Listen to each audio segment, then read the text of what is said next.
So today we have a reading from Luke's Gospel. There's some unique material in there, but the context is so very important. We've had the Caesarea Philippi conversation when Peter affirms Jesus as God, but the disciples don't tell anyone about it. We have the Transfiguration straight afterwards when we have God proclaiming to those there, "This is my own dear Son," and affirming who Jesus is. And again, the disciples are confused and don't tell anyone about it. People are healed, and we hear the crowd are full of praise for Jesus and love it, and it's all great. The disciples, again, still confused when he speaks about his death.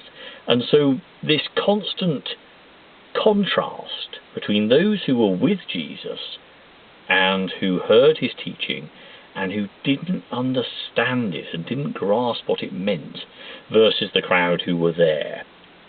So when Jesus is going to a village in Samaria with that traditional antipathy between Jews and Samaritans, and the Samaritans say, no, we're not making him welcome, the disciples, referencing Elijah from 2 Kings, say, shall we bring down fire from heaven and destroy them? And Jesus says, that's not our way.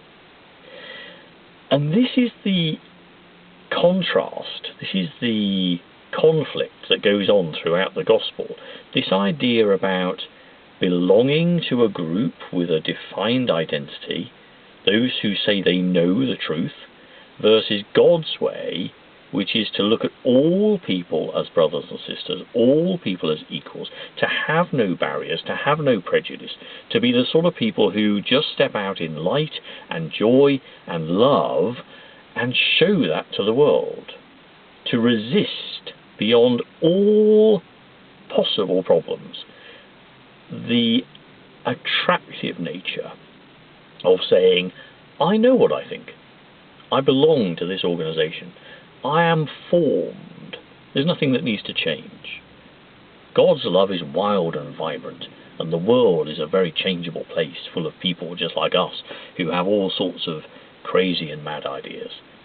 And there is a need to be so adherent to what is core to the Christian's understanding, which is that God died for our sins, that God set us free, gave us a new relationship of light and joy, and that those who are recipients of that and those who understand it are those who need to go out into the world and tell others the same.